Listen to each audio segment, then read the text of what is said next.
What does it mean to be happy?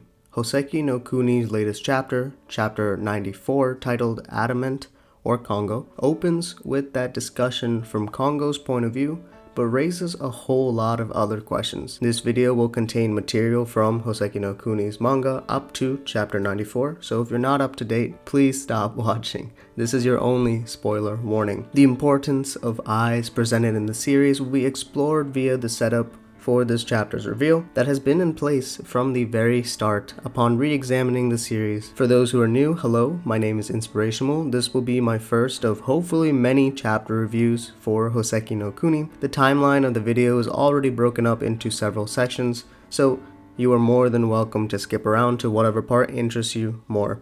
Like and subscribe for monthly Houseki no Kuni discussions. Now, with the intro out of the way, let's begin. Happiness is in the eye of the beholder. Although this can be chalked up as an inspirational quote, Ichikawa seems to use this as an underlying theme of Phos's desire to be at peace. Eyes in general play a major role in not only Cairngorm's character arc in the moon, but also Phos's, as they don't really have their right eye for a significant chunk of the story from 79 to 94. Let's take a look at our origins in chapter 1, knowing that our author has had this right eye of Kongo from the very beginning. The first time we see Phos's vision obstructed by something other than their hair is the clipboard that represents the role of the historian, the job that Kongo assigns at the beginning of her story. When Phos looks at Kongo through their distorted view after Kongo shouts, breaking them apart, Kongo's right eye actually gets distorted by one of the papers of the clipboard that was given to Phos. So what does this actually mean? In Buddhism,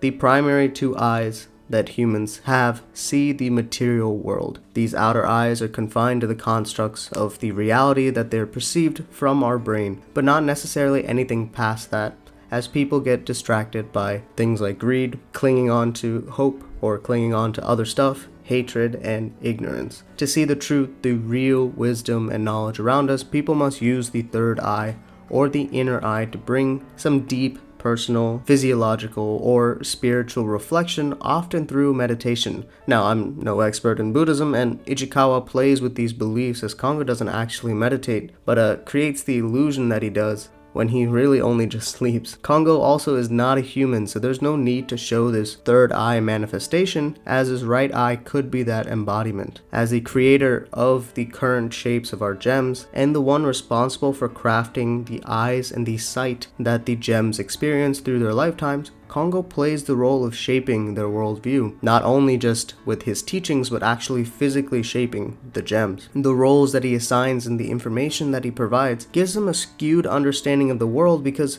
Kongo himself is limited, and thus the gems are also hindered by his flaws. This is precisely why Phos even wanted to go to the moon, because Phos could only get so much before Kongo's innate functions prevented him from revealing the juicy stuff. The obstruction and materialization of the historian role initially shows us the apparent obstacles from the very beginning of our story for Phos. So does this mean that the chipping or breaking of a gem's eyes would mean that they see the truth? Peridot, Diamond, and Phos had either one or both of their eyes broken at some point in the story, while Dr. Cairngorm and Kongo are special cases with their sight, which we'll talk about a little further. And Antarcticite, although they had their right eye break with the rest of their body at a very high emotional peak, since Antarcticite doesn't actually get the chance to be reassembled like the other gems, I won't be focusing too much on them. It's not necessarily the fact that these gems have their parts broken, because it's fairly normal for parts of them to get popped off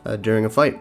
It's more so the context of when these parts break. Something is lost for the sake of distorting our respective gems' visions, and even when they get their sight back, they are unable to see past those inherent flaws. Peridot, blinded by repression. Does time actually heal all wounds?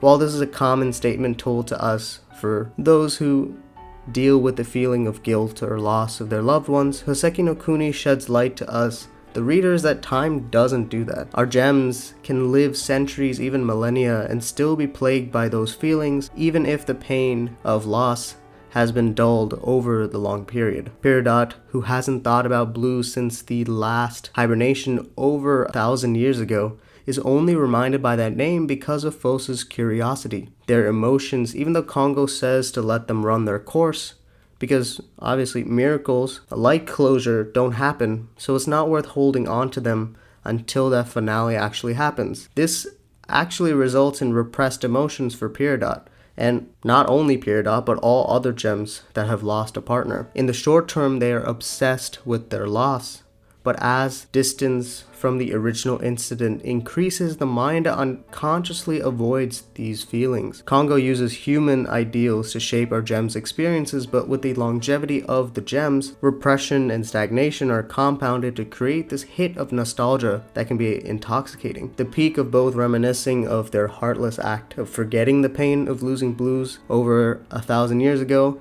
to seeing a piece of synthetic blue just within reach causes Peridot to remember the one other thing they cared about outside of paper, their partner, resulting in the loss of the right eye from the geometric pieces and the reckless behavior that the gems have for the double that appears in the 40s. Diamond, blinded by inferiority. Diamond actually is the best example of seeing the truth when sight is taken away. Diamond becomes the most equal that they have ever been when she fights against Shiro, the dog thing, as Shiro breaks off not one but both of Diamond's eyes. Even with the wasted movement, Diamond recognized the sharpness of their own body, using this new fighting style with their already broken figure to deal a satisfying cut into Shiro. As someone wanting to strive for change, to be an equal to Bort, and is one of the instigators to get Phos to chase after this change itself, instead of hiding in fear and waiting for someone like Bort to come rescue them, as it's always been. The distance of not being with Bort because of Phos's newfound brightness and appeal allowed for Diamond to change. Even that last line of the chapter where distance helps Diamond see how much they appreciate Bort, but only from afar through that distorted vision. If you can't see the shine of the person you envy, it won't have that hold on you anymore, which is also one of the main reasons why Diamond left to the moon and why Diamond in the end joins the raid. Although both have changed drastically, with Diamond as a pop star and Bort as a jellyfish breeder, they still hold their inferiority and superiority complex. Even with all their success, time and distance weren't enough to dissipate Diamond's jealousy. Cairngorm, blinded by another. Carrying the burden of someone else is such a heavy weight to hold. Cairngorm does this from chapter 40 all the way to chapter 67, and the reveal and aftermath of their eyes is one of the most emotional moments for me in Houseki no Kuni, and the biggest reason why Cairngorm is my number 2 gem right under Phos. This duality of pain and suffering that Cairngorm faces because of Ghost's influence is interesting because Kongo, who creates the eyes for the gems, didn't do anything about it. Enma even remarks that Kongo should have noticed this but chose not to. The reflection of the light that distracts us and distracts Kongo could be that ego. It's not like Kongo gave Cairngorm the new name or new role, that was Phos, and Phos was driven by guilt of losing Ghost, right?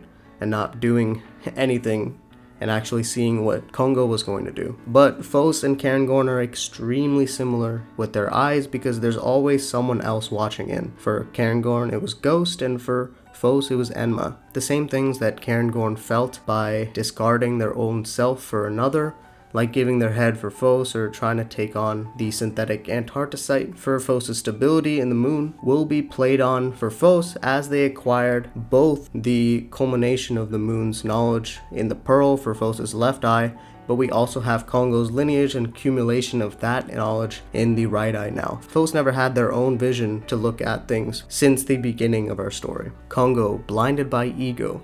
So the doctor who arrived is most likely the one that made our boy Kongo. What's interesting is that the right eye of the doctor is missing and oozing out. This could be that Kongo's right eye was actually originally doctors, a humans, and that's why Phos sees the flashback of the cities being destroyed by the meteor. Since the doctor was created with limited technology of the Lunarians, they probably couldn't recreate a special eye that the doctor has since it's a part of Kongo now. The other option is that this eye is the remaining part of Kongo's predecessor, the machine that caused the meteorites to hit Earth in an attempt to wipe out humanity and take control of it. The machine would have also seen the destruction of the world in a similar landscape or vision that Phos saw in this chapter. Kongo is also the first time we hear the word happiness come from when he first found are gems. Phos tries to use that sense of happiness to their favor to get Kongo to pray, but Phos misses the mark a little bit, because that same exact happiness that Kongo feels to the gems is the biggest reason that he can't pray for them, because they're the reason that he gets to be happy. And Phos,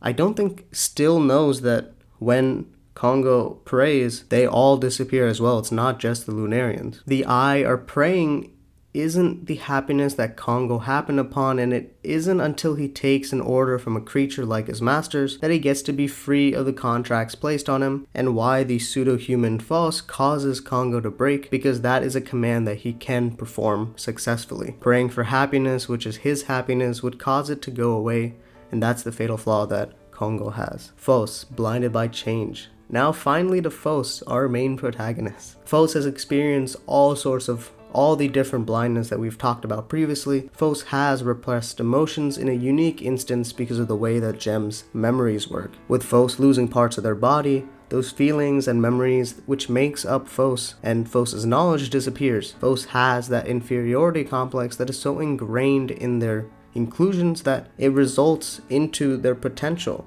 Phos's innate capabilities are a result of the frustration of having such a weak body that they're willing to take whatever they need to become stronger and useful. Even when Phos gets betrayed for the first time in the sea, they're just happy that someone can get a use of them even as bait, which is also the first time that Phos's left eye gets broken off. Phos has Enma and now Kongo and his past constantly monitoring and affecting their actions, their thoughts, and their behaviors. Even their original eyes weren't theirs, with the addition of Lapis's head causing the overload of information for their mind to process. They do say that ignorance is bliss. Would Phos have been happier if they stayed the same as they were in the first 100 years of living, or first 300 years of living? Going into hibernation first, waking up for spring the last, of going around and cataloging everything there is to know on their island. Like with the material stuff, the Lunarian textbook from Alex covers their right eye similar to how the clipboard did, further suggesting that the more knowledge you acquire, it doesn't necessarily result in clarity or happiness. Even as historian and collecting everything, something or the other would spark the curiosity for Phos, because again, their inclusions are designed to want to take advantage and be as useful as possible. When Phos completely loses their right eye in the 70s, it could be they lost their happiness as well, because they become the opposite of caring, as the ignorance of tossing aside the other gems' opinions and the feelings for their sake, changing so fast that by the time Phos has the ability to reach the goal, a new one is defined by the acquired experience, and the old one is tossed away, just like Phos's own body parts. Out with the old and in with the new for change that doesn't take into account a person's well-being. It's a tidal wave once it starts. That curiosity and drive just doesn't go away. Enma is a masterful antagonist, and that continues to shape Phos to his liking, as with this chapter, Enma feints trying to get the eye of Kongo himself, to getting Phos to assimilate it into a part of their body, thus creating something more than human like Kongo himself. Now, I have no idea what is going to happen in the future of our story, with the chapter releasing in just a couple of days. Ice foils that those weak desires of humans seems to maybe play some relevance in the next couple of chapters. We'll most likely get in 95 a shot of the moon and all the gems, probably going to the Kurama region of the smallest moon, to show that all of Phos's efforts were for something, that even if Phos themselves have forgotten their initial mission when they arrived on the moon some 50 chapters ago, the gems, at least 5+ hardness, will come back with their memories by using the ice in the Kurama region, potentially. Thank you so much for listening up to my rambles, analysis of the chapter with the recontextualization of chapter 94, and I look forward to whatever 95 actually has in store for us. See you all next time.